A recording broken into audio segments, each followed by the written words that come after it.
반갑습니다. 오늘은 좀 특별한 글을 같이 보려고 해요. 차 전문가이신 등초 작가님의 글인데요. 고독, 관계의 또 다른 얼굴이라는 스크립트입니다. 뭐랄까 제목부터 벌써 생각이 많아지죠. 마치 이렇게 바쁜 일상에서 잠깐 멈춰서 차 한잔하는 느낌. 그런 사삭의 시간을 주는 글이에요. 당신에게도 그런 쉼을 들을 수 있을지 한번 보죠. 네, 반갑습니다. 이 글 저도 참 흥미롭게 봤습니다. 우리가 보통 관계하면 떠올리는 것과는 좀 다른 이야기를 하거든요. 맞아요. 보통은 다른 사람들이랑 어떻게 지내는지 그런 연결 속에서 나를 생각하잖아요. 그렇죠. 사람은 사회적 동물이다. 이런 말도 있고요. 네, 근데 이 글은 혼자 있는 시간, 그러니까 고독이요. 이것도 관계의 한 모습일 수 있다. 이렇게 얘기하고 있어요. 되게 조용히 속삭이는 것처럼요. 맞습니다. 아주 그 접근이 신선했어요. 그냥 외롭다, 단절됐다 이런 게 아니라는 거죠. 오히려 더 깊은 차원의 연결. 이 글에서는 이걸 철학적 관계라고 표현하는데 그럴 수 있다는 가능성을 보여줘요. 철학적 관계라. 좀 어렵게 들릴 수도 있는데. 네, 근데 등초 작가님 글이 그렇잖아요. 차분하고 섬세하게 풀어나가서 어렵다기보다는 마음에 이렇게 스며드는 느낌을 주죠. 네, 맞아요. 그래서 이번 이야기는 이 스크립트가 보여주는 고독과 관계에 대한 새로운 생각들, 그걸 같이 느껴보는 게 목표예요. 그 안에 담긴 위로나 공감 같은 거요. 당신 안의 목소리를 만나는 시간, 그 의미를 좀 같이 생각해봤으면 해요. 좋습니다. 그럼 그 사유의 정원으로 한번 들어가 볼까요? 네, 스크립트는 우리는 관계 속에서 존재한다. 이 말에서 시작해요. 익숙한 말이죠. 네, 흔히들 하는 얘기죠. 타인과의 상호작용, 수평적 관계라고도 하던데 거기서 나를 발견한다. 이런 거죠. 근데 바로 여기서 질문을 던져요. 스크립트 표현을 빌리면 그렇다면 고독 속에서 명상하고 사유하는 나는 어떤 존재인가요? 이 질문. 네, 이 질문 자체가 벌써 우리를 다른 길로 데려가는 것 같아요. 바로 그거죠. 그 질문이 이 글의 핵심이에요. 정말. 주변이 조용해지고 오롯이 내 생각, 내 감정만 남는 그런 순간들 있잖아요. 네네. 그 경험을 어떻게 봐야 할까? 세상과 딱 끊어진 걸까? 이 글은 아니라고 하는 거죠. 오히려 평소엔 잘 못 느끼는 다른 차원의 연결, 그러니까 또 다른 관계 맺음일 수 있다. 이렇게 말하는 거죠. 또 다른 관계 맺음. 네. 뭐랄까, 일상의 경계가 살짝 흐려지는 것 같은 그런 느낌? 그 고독의 깊은 곳으로 우리를 데려가는 거죠. 스크립트에서 그 구절이 딱 떠오르네요. 고독은 단절이 아니라 전환이다. 네, 그거요. 이게 참 기억에 남았어요. 그냥 사람들하고 왁자지껄 지내던 관계에서 잠깐 벗어나서 오히려 자연이나 시간, 죽음, 기억, 아니면 결국 나 자신 이런 것들과 더 깊이 만나는 시간으로의 전환. 이 해석이 참 좋았어요. 맞습니다. 그 전환이라는 말에 좀 주목해야 해요.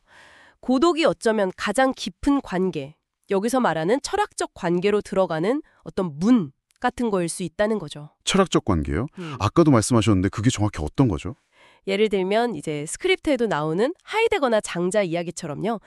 타인이 아닌 존재의 근원이나 아니면 내 안에 깊은 곳과 맺는 관계를 말하는 거예요.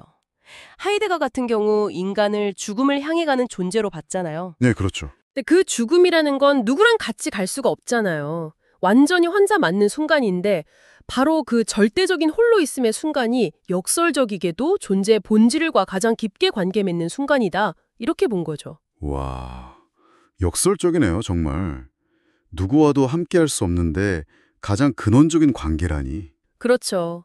장자 이야기도 비슷해요. 스크립트에서는 홀로 있으면서도 만물과 함께 호흡하는 사람 이렇게 표현됐죠. 네, 그 표현도 참 멋있었어요. 이 말 자체가 고독이 그냥 혼자 뚝 떨어져 있는 게 아니라 뭐랄까 우주적인 차원하고 교감하는 방식일 수 있다는 거죠.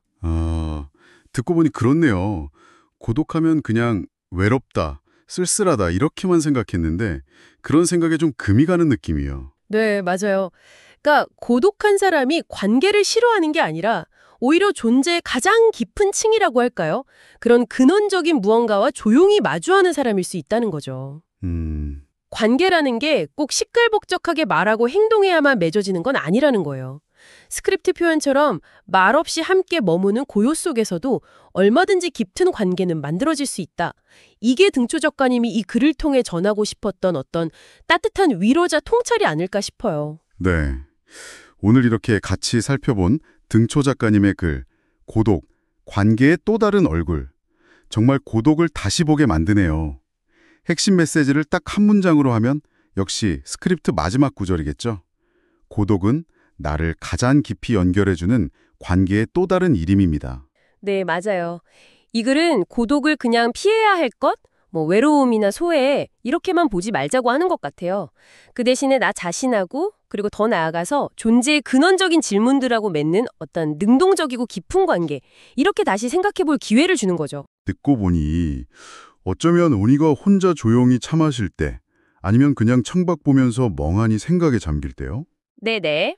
바로 그 순간들이 사실은 가장 솔직하고 깊은 관계를 맺고 있는 시간일 수도 있겠네요. 그럴 수 있죠. 충분히요. 가장 진솔한 관계 맺기의 시간일 수 있다는 거죠. 그래 마지막 구절처럼 당신의 내면과 이렇게 따뜻하게 이어지는 그 고요한 시간의 가치를 다시 한번 생각해 보시면 좋겠습니다. 네. 그래서 마지막으로 당신에게 이런 질문을 한번 던져보고 싶어요. 당신에게 고독이란 건 어떤 의미인가요? 그 침묵 속에서, 그 고요함 속에서 당신은 무엇이랑 혹은 누구랑 연결되어 있다고 느끼시나요? 아, 좋은 질문이네요. 이 질문에 스스로 답을 찾아보는 과정 자체가 또 다른 의미 있는 시간이 될 거라고 생각합니다.